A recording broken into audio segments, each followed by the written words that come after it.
வேலை வாய்ப்புடன் ஆசிரியர்களின் நேரடி கவனத்தில் ஃபேஷன் டிசைனிங் படிக்க ஆண்ட்வே school of design. Tour the paradise in Ananya's Narayani homes Coimbatore. Experience your dream retirement life for a day. Diamond mela at Sreekumaran Thanga மாளிகை.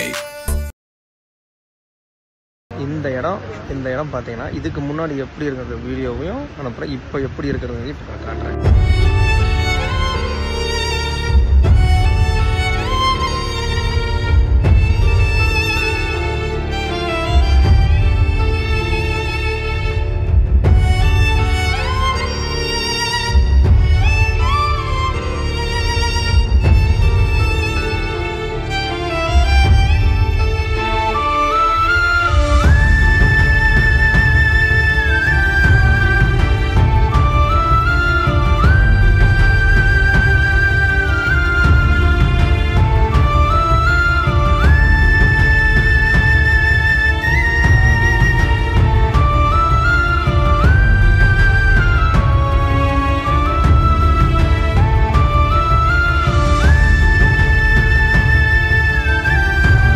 இன்னைக்கு சாயந்தரம் ஒரு கால் மட்டும் பெரியவரை சந்திச்சோம். முதல்ல நிலச்சரிவு ஏற்பட்டு முதல் வீடு அவருதான் அடிக்குது. இனிமேட்டு நான் எங்க போவேன் என்ன பண்ணுவேன்னு தெரியல. எனக்கு இருந்த 3 கிராமமுமே கிடையாது. நம்ம டிவில பாக்குற மாதிரி அத்திப்பட்டி கிராமமே தொலைஞ்சிருச்சுன்னு சொல்லி பாத்துருக்கோம்ல, அதே சிச்சுவேஷன் தான் இங்கேயும். மசூதி ஒரு இடத்துல பாத்தீங்கன்னா ஒரே குடும்பத்தை சேர்ந்த 16 பேர் இறந்திருக்காங்க. அவங்கள பார்த்தோம். ஒரு பெரிய பாறையும் ஒரு வீட்டு மேல போட்டு அழுத்தி இருக்கு. அதுல இருக்கிறவங்க எப்படி இருக்கிறாங்களா இல்லையான்னு கூட அவங்களுக்கே தெரியல. அது இன்னும் மீட்கவே முடியல. மேடம் பாத்தீங்கன்னா சுனாமி பேரழிவு கூட இது ரொம்ப கௌரவதாண்டவமான பேரழிவு. 2 ஸ்கூலுக்கு போற குழந்தைகளை இறந்துட்டதாகவும் தெரிவிச்சாங்க. செந்தில் ரேவதி பாத்தீங்க அப்படின்னா தமிழ்நாட்டுல இருந்து நமக்காக வயநாடுக்கு போன சோசியல் ஆக்டிவிஸ்ட் 2 பேருமே. இப்போ வயநாட்டுல நிலவரம் எப்படி இருக்கு செந்தில்? இப்போ நிலவரம் பாத்தீங்கன்னா அங்க மேல இருக்கிற மக்கள் பூராமே முகாமுக்கு மாத்திட்டாங்க. இப்ப அங்க மேல இடத்துல எல்லாம் பாத்தீங்கன்னா யாருமே கிடையாது மேடம். அங்க வீட்டுல எல்லாம் யாருமே ஒருத்தர் கூட கிடையாது. எந்த வீட்லயுமே யாருமே எதுவுமே கிடையாது. இதுல தற்காலிகமா நாங்க இன்னைக்கு போய் பார்க்கக்கூடிய எங்களுக்கு ஒரு வாய்ப்பு கிடைச்சது. மேல போய் பார்த்தோம். அதுக்கு மேல மக்கள் பூரா எல்லாத்தையுமே முகாம்ல தான் தங்க வச்சிருக்காங்க. எல்லா மக்களையுமே இப்ப முகாம்ல இருக்க மக்களை சந்திக்கிறதுக்கான வாய்ப்பு உங்களுக்கு கிடைச்சதா? வாய்ப்பு இன்னும் கிடைக்கலைங்க மேடம். நாளைக்கு வாய்ப்பு கிடைக்குமான்னு எதிர்பார்த்துட்டு இருக்கோம். இங்க நாங்க 2 பேர் மட்டும் தான் மேடம். எங்க டீம் நாங்க நானு என் மனைவி இன்னொரு அண்ணா 3 பேர் மட்டும் தான் போனோம். உங்களுக்கு அங்க நிறைய பேர் உயிர் இல்லாம சடலங்களா அங்க மீட்கப்பட்டு இருக்காங்கன்னு சொல்லிட்டு இருக்காங்க. சோ உங்களுக்கு இப்போதைக்கு அந்த மாதிரி நீங்க போற நேரத்துல அந்த மாதிரி விஷயங்கள் ஏதாவது கேள்விப்பட்டீங்களா? அதை குறித்து ஏதாவது உங்களுக்கு தெரியுமா? இன்னைக்கு சாயந்தரம் ஒரு கால் மட்டும் கிடைச்சதாக ஒரு தகவல் சொன்னாங்க மேடம். ஆம்புலன்ஸ் 2-3 ஆம்புலன்ஸ் போச்சு. ஒரு கால் மட்டும் கிடைச்சதாக ஆம்புலன்ஸ். கரெக்டா நாங்க மேல ஏறி முடிச்சுட்டு கீழே இறங்கி காருக்கு வந்தோம். அங்க வரும்போது பாத்தீங்கன்னா அப்பதான் தகவல் கிடைச்சது. கால் ஒண்ணு கிடைச்சுன்னு சொல்லி ஆம்புலன்ஸ் வேகமா வந்தது. அப்பதான் ஆம்புலன்ஸ்ல ஏத்தி கொண்டுட்டு போனாங்க. அங்க மக்கள் இந்த முகாம்ல இருக்காங்கல்ல, அவங்களோட மனநிலை இப்ப எப்படி இருக்கு? ஏன்னா நிறைய பேர் பாத்தீங்க அப்படின்னா ஒரு மாதிரி பித்து பிடிச்ச மாதிரி இருக்காங்க அப்படிங்கிறாங்க. என்ன நடந்துச்சு, குடும்பங்களை இழந்து அவங்க எங்க இருக்காங்க எதுவும் தெரியாம ரொம்ப ஒரு மாதிரியான மனநிலையில இருக்காங்கன்றாங்க. அவங்களோட சைக்காலஜிக்கலி இப்ப அவங்க எப்படி அஃபெக்ட் ஆயிருக்காங்க, அதை பத்தி உங்களுக்கு ஏதாவது சொன்னாங்களா? நீங்க ஏதாவது தெரிஞ்சுக்கிட்டீங்களா? வெளியாட்கள் யாரும் இன்னும் உள்ள அவங்கள பாக்குறதுக்கு அனுமதி கொடுக்கல. ஏன்னா ரொம்ப ஆதங்கத்துல இருக்காங்க, ரொம்ப எமோஷனலா இருக்காங்கன்னு தான் சொன்னாங்க. நீங்க போய் பார்க்க வேணாம், இன்னும் 2 days 3 days கழிச்சு போய் பாத்துக்கலாம் அப்படின்னு சொல்லி எங்க கிட்ட இருக்கிற பொருள் மட்டும் கலெக்ட் பண்ணி ஸ்கூல்ல வச்சிருக்காங்க. அவங்க மூலியமா டிஸ்ட்ரிபியூட் பண்ணிட்டு இருக்காங்க. அவங்களுக்கு இந்த மாதிரியான பொருட்கள் இப்ப நீங்க கொண்டுட்டு போனீங்க அங்க மக்களுக்கு உதவுறதுக்கு? நாங்க பாத்தீங்கன்னா பெட்ஷீட் கொண்டு போனோம் மேடம். பெட்ஷீட் ஒரு 300 பெட்ஷீட் மாதிரி கொண்டு போனோம். பாய் கொண்டு போனோம், டவலு, அப்புறம் மெடிசனு, பிஸ்கட்ஸ், நாப்கின், பேம்பர்ஸ் இந்த மாதிரி எல்லாம் கொண்டு போனோம். தைலம் இந்த மாதிரி பொருட்கள் தான் கொண்டு போகணும். மீட்பு பணிகள் நடந்துட்டு இருக்கக்கூடிய இடங்களை போய் பார்வையிட்டீங்களா? எந்த அளவுக்கு அங்க தோண்டி எவ்வளவு 10 அடி ஆழத்துக்கு மேல உடல்கள் இருக்குன்றாங்க. நீங்க இந்த கிரெயின்ஸ் எல்லாம் வச்சு தோன்றதெல்லாம் பாத்தீங்களா? 10 அடிக்கு மேலதான் இருக்கும், குறைவா இருக்காது. அதிகமா இருக்கு மேடம். 10-20 அடிக்கு மேலதான் இருக்கும், குறைவா இருக்காது. கிட்டத்தட்ட எனக்கு தெரிஞ்சு 15 அடிக்கு மேல இருக்கு. மக்கள் ஏதாவது சொன்னாங்களா? இதுக்கு முன்னாடி இந்த வயநாடு இப்படி இருந்துச்சு, இன்னைக்கு இந்த மாதிரி காய்ச்சலிக்குது வயநாடு, நாங்க பேசிக்கிறது ஏதாவது கேட்டீங்களா? மேடம் அதுல ஒரே ஒரு பெரியவர் மட்டும் சந்திச்சோம். அந்த மேல பாத்தீங்கன்னா முண்டகை இருக்கு பாத்தீங்களா, அதுல ஃபர்ஸ்ட் வீடு அவர் வீடு தான் பாதிக்கப்பட்டுச்சு. அந்த வீடு அவர் பெரியவரை சந்திச்சோம். முதல்ல நிலச்சரிவு ஏற்பட்டு முதல் வீடு அவருதான் அடிக்குது. அந்த வீட்டுல பாத்தீங்கன்னா ஒரு வீட்டுல தோட்டம் ஒரு 50 சென்ட் தோட்டம் இதெல்லாம் வச்சிருக்காரு. முதல் வீடு அவருதான் பாதிக்கப்படுது. அந்த வீட்டுல அவர் கரெக்டா பெரியவரை சந்திச்சோம். அந்த இடத்துல பாத்தீங்கன்னா நான் இனிமேட்டு நான் எங்க போவேன் என்ன பண்ணுவேன்னு தெரியல, எனக்கு விவசாயம் நிலம் இல்ல, எனக்கு வீடு இல்ல, ஒண்ணு இல்லைன்னு சொல்லி அவ்வளவு பசுமையா இருந்த இடம் இவ்வளோ கோர தாண்டவம் ஆடி இருக்கு இயற்கையின் சீற்றம் அப்படிங்கறத ரொம்ப அந்த பெரிய ரொம்ப உருக்கமா பேசிட்டு போனார் நம்மள்ட்ட. அவர் எத்தனை வருஷமா அங்க இருக்கு? ஒரு 35 வருஷமா 38 வருஷமா நம்ம அவர் இருக்கிறான்னு சொன்னாரு. அப்பெல்லாம் எதுவுமே நடந்தது இல்லை அப்படின்னு. இதுதான் முதல் தடவை இந்த மாதிரி சரிவுகள் ஏற்பட்டது அப்படின்னு சொல்லி எங்களுக்கு ஏதாவது பார்த்து ஹெல்ப் பண்ணிட்டு போங்க அப்படிங்கிற மாதிரி கேக்குறாரு. ஏதோ வீடு இந்த மாதிரி வீடு இனிமேட்டு அங்க இருக்கிறவங்க யாருமே அலோவ் பண்ண மாட்டாங்கன்னு நினைக்கிறோம். அங்க இருக்கிற பொசிஷனை பார்த்தா. மேடம் அங்க வீடே இல்லைங்க மேடம். கிராமமே இல்ல. கிராமமே இல்ல. இருந்த 3 கிராமமுமே கிடையாது. நம்ம டிவில பாக்குற மாதிரி அத்திப்பட்டி கிராமமே தொலைஞ்சிருச்சுன்னு சொல்லி பாத்துருக்கோம்ல. அதே சிச்சுவேஷன் தான் இங்கேயும்.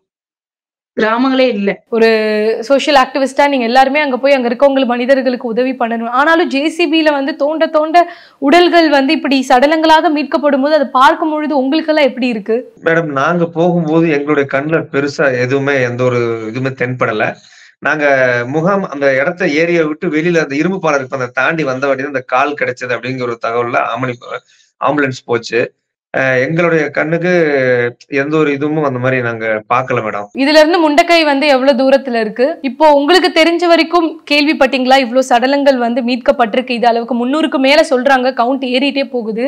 இப்ப நீங்க வந்து கேள்விப்பட்ட அங்க போய் மக்கள் சுத்தி இருக்கிறவர்களும் அங்க இருக்க மீட்பு பணியாளர்களும் பேசுவது வச்சு உங்களுக்கு ஏதாவது தெரிய வந்துச்சுன்னா எவ்வளவு சடலங்கள் இப்போ வரைக்கும் மீட்டிருக்காங்கன்னு? அதேதான் அந்த 300க்கு மேல 400க்குன்னு சொல்றாங்க. உண்மைதான் மேடம். அதுல நியூஸ்ல பாக்குறது எல்லாமே உண்மைதான். நீங்க இன்னும் எவ்வளவு நாள் அங்க தங்கி உங்களோட இந்த மீட்பு பணியை தொடங்க போறீங்க? நாங்க இது வரைக்கும் மீட்பு பணினா மேடம் நாம அங்க அதிகமா நம்ம உள்ள போக முடியாது. எதுக்குமே நாம ஏதாவது மேக்சிமம் பாத்தீங்கன்னா எல்லாமே கிட்ட ஒர்க் எல்லாம் முடியற மாதிரி கண்டிஷன் தான்.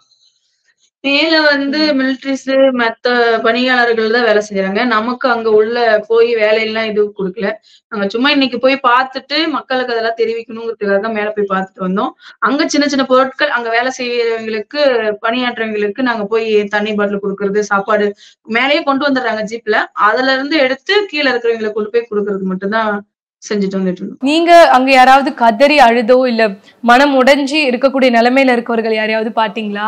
பார்த்தோம் மேடம். நாங்க பார்த்தது அந்த பெரியவர் ஒருத்தர் மட்டும்தான்.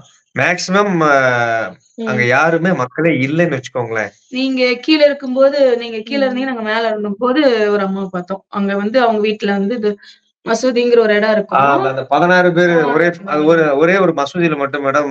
மசூதி ஒரு இடத்துல பாத்தீங்கன்னா ஒரே குடும்பத்தை சேர்ந்த 16 பேர் இறந்திருக்காங்க. அவங்கள பார்த்தோம். அவங்கள எப்படி மேடம் பார்த்தா நம்ம எப்படி ஆறுதல் தான் சொல்ல முடியும்? அவங்க கிட்ட பேசவே நமக்கு அவ்வளவு கஷ்டமா இருக்கு. அவ்வளவு பார்த்தாவே அழுக ஆரம்பிச்சிடுறாங்க. அவங்க வீடு வந்து வெறும் தரமட்டமா இருக்கு. இல்ல அவங்க ஃபேமிலிஸ் வந்து 3 பேர் வந்திருந்தாங்க. தப்பிச்சிருக்காங்க. 16 பேர் இறந்துட்டாங்க உங்க குடும்பத்துல. ஒரே குடும்பத்தை சேர்ந்தவங்க. ஆமா, ஒரே குடும்பத்துல. இப்போ அங்க வேலைகள் ரொம்ப வேகமா நடந்துட்டு இருக்கு அப்படின்றாங்க. ராத்திரி பகல் பார்க்காமல் வந்து ஒவ்வொருத்தர் வேலை பார்த்துட்டு இருக்காங்கன்றாங்க. எவ்வளவு வேகமா வந்து அங்க இந்த மீட்பு பணிகள் நடந்துட்டு இருக்கு? மீட்பு பணிகள்லாம் வேகமா தான் துரிதமா நடந்துட்டே தான் இருக்கு. Any time JCB Hitachi, any time அந்த மரம் கல்லு இதெல்லாம் ஒதுக்குறதெல்லாம் சரி பண்ணிட்டே தான் இருக்காங்க. வேலையெல்லாம் ஓயவே கிடையாது. மிலிட்டரி போர்ஸ்ல இருந்து எல்லாருமே சரி பண்ணிட்டே தான் இருக்காங்க. பெரிய பெரிய பாறைகள் இருக்கிறதுனால பல உடல்கள்ல போய் எடுக்கிறதுக்கோ இல்ல அந்த இடத்த வந்து நெருங்குறதுக்கே கஷ்டமா இருக்குன்றாங்களே, அந்த மாதிரி ஏதாவது செய்திகள் நீங்க கேள்விப்பட்டீங்களா? இருக்கு உண்மைதான் மேடம். ஃபர்ஸ்ட் எல்லாம் இருந்திருக்கு. இப்ப எல்லாம் அந்த வழிகள் எல்லாம் சரி பண்ணிட்டாங்க. அந்த இரும்பு பாலம் போட்டா பாத்தீங்கன்னா அதுல இருந்து உள்ள போயிட்டு ஒவ்வொரு வழிகள்லாம் வழித்தடம் எல்லாம் ஓரளவுக்கு அவங்க எங்க வீடு கிராமம் எங்க இருந்ததோ அது வரைக்கும் வழிகள் தடம் எல்லாம் கொஞ்சம் எல்லாம் கிளியர் பண்ணிட்டாங்க. ஆனா பெரிய பெரிய ராட்சச பாறைகள் இருக்குன்னு வச்சுக்கோங்களேன். ஒரு பெரிய பெரிய வீட்டு அளவுல எல்லாம் ராட்சச பாறைகள்லாம் அந்த வீட்டு மேல ஏரி எல்லாம் வந்திருக்குன்னு வச்சுக்கோங்களேன். பெரிய பெரிய ராட்சச பாறைகள்லாம் வீட்டு மேல ஏறி வந்திருக்கு. ஒரு பெரிய பாறையும் ஒரு வீட்டு மேல போட்டு அழுத்தி இருக்கு. அதுல இருக்கிறவங்க எப்படி இருக்கிறாங்களா இல்லையான்னு கூட அவங்களுக்கே தெரியல. அது இன்னும் மீட்கவே முடியல. அந்த இடத்து எப்படி இருக்கு இப்ப அந்த வீடுகள்லாம் பார்ப்பதற்கு? வீடுக்குள்ள என்ன மாதிரியான சேதம்லாம் வந்து நடந்திருக்கு? மேடம் பாத்தீங்கன்னா சுனாமி பேரழிவோட இது ரொம்ப கோரதாண்டவமான பேரழிவு. அவங்க எல்லாம் எவ்வளவு ஆசைப்பட்டு வாங்கி வச்ச பொருட்கள் இருக்கும். ஆசைப்பட்டு வாங்கி வச்ச பொருட்கள்ல கூட இப்ப கழுவி எடுத்துடலாம். அவங்க இல்லையே, அதுதானே வீடே கிடையாதுங்க மேடம். ஏதோ ஓரத்துல 1-2 வீடு மட்டும்தான் இருக்கும், சேரும் சகதியுமா இருக்கும், மத்தபடி வீடே கிடையாது.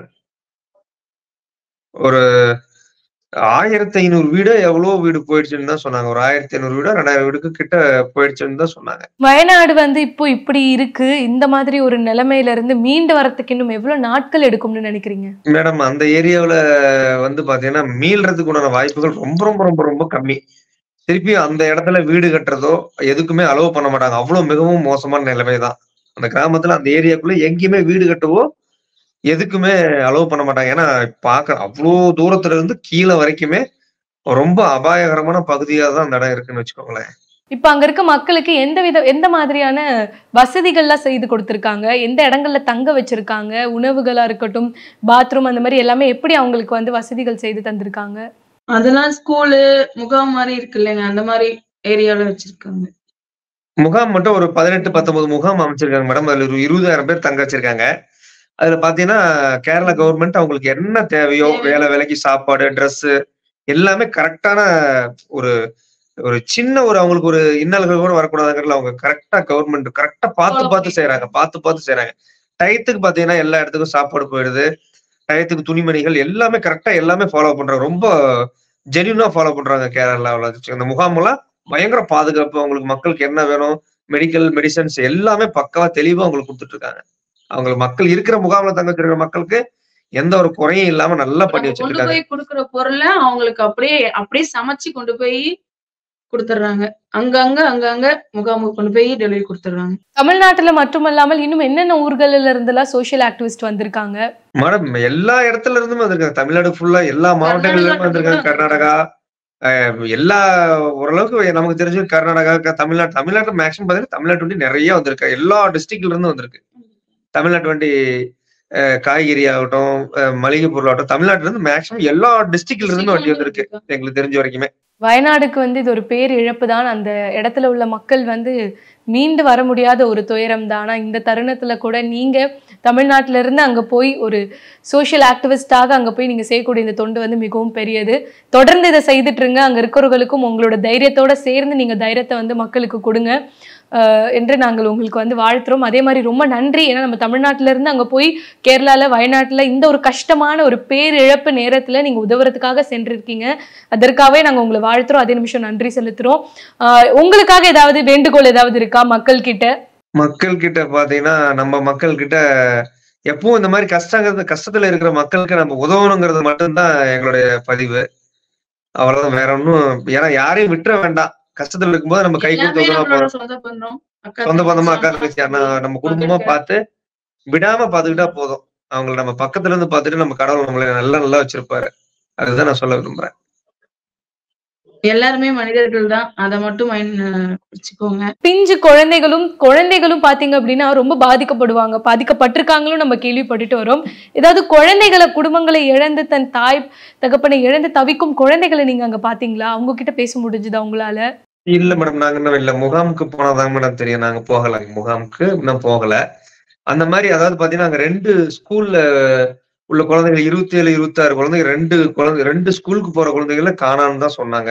இறந்துட்டதாகவும் தெரிவிச்சாங்க. 2 ஸ்கூலுக்கு போற அங்க படிக்கக்கூடிய அனைத்து குழந்தைகளுமா?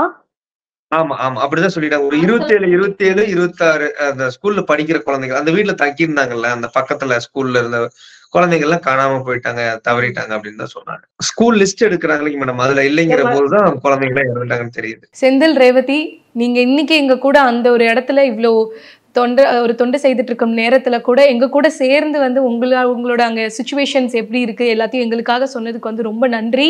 தொடர்ந்து உங்களோட பணி வந்து அங்க தொடரட்டும். நன்றி. நன்றி. வேலை வாய்ப்புடன் ஆசிரியர்களின் நேரடி கவனத்தில் ஃபேஷன் டிசைனிங் படிக்க ஆண்ட்வே school of design. Tour the paradise in Ananya's Narayani homes, Coimbatore. Experience your dream retirement life for a day. Diamond mela at Sreekumaran Thanga மாளிகை.